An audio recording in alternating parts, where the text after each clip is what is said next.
Yesterday, our team got a call that we were not and could not be trained for.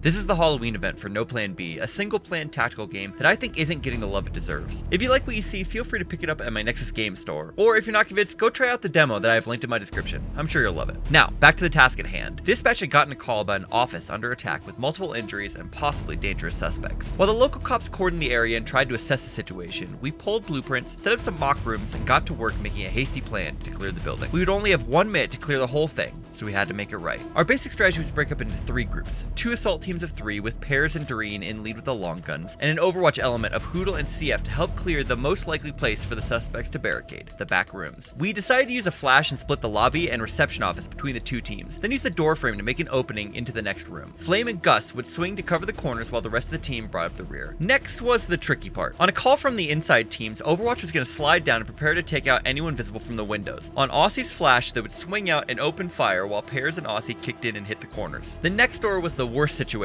for us. A blind turn into a long room with plenty to hide behind. We needed speed, but we also needed to get out alive, so we decided to have Hoodle and CF sprint all the way around and hit the windows right as we brought Flame, Gus, and Cam around with short weapons. Despite the long room, there just wasn't space for more than a few guys, and the angle was too sharp for a flash, so we just had to hit it as fast as we could. We would soon regret that decision. With word coming over the radio that the local cops were going to need us SWAT, we did one last run through, tweaked a couple things, and decided it was the best we could do. People were hurting and needed our help.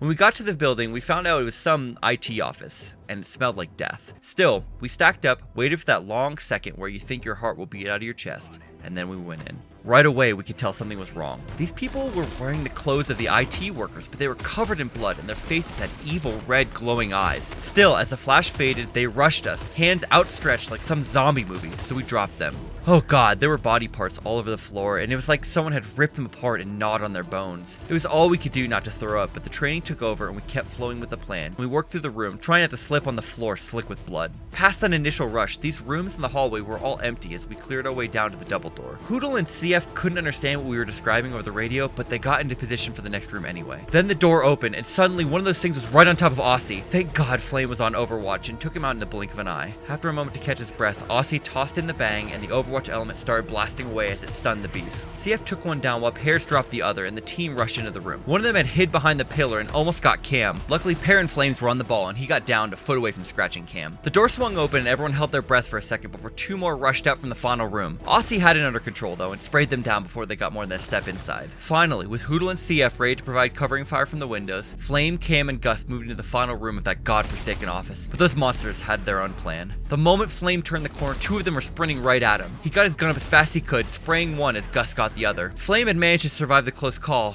but, well, when the room was all clear and the local cops came in to secure the scene, he showed me his arm, and there was a bleeding bite wound where that woman had gotten him. He looked at me with some concerned eyes, but that zombie stuff was only in the movies, right? I got him sent to the hospital to get it cleaned and sewed up because who knows what those freaks have in their mouths. Wait, hang on. I'm getting a call about a situation at the hospital?